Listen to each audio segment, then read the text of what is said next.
This is a Cruise News Today special report. Here's Doug Parker. Royal Caribbean has canceled the September 28th sailing, which is this weekend, of its flagship vessel, Icon of the Seas, due to unplanned maintenance reportedly related to propulsion issues.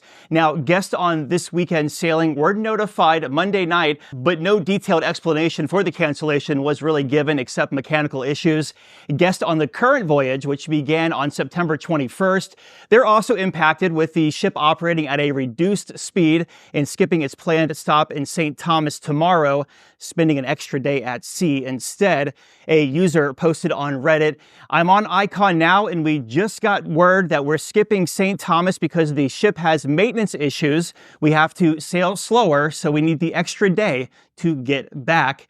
Now, as far as compensation for the guests that were supposed to sail this weekend on the 28th, full refunds, prepaid package reimbursements, and a 100% future cruise credit are offered to all impacted passengers, as well as some air stipends for reimbursement. The ship will remain in Miami for repairs when it returns from its current cruise. Royal Caribbean does expect normal operations to resume by October 5th.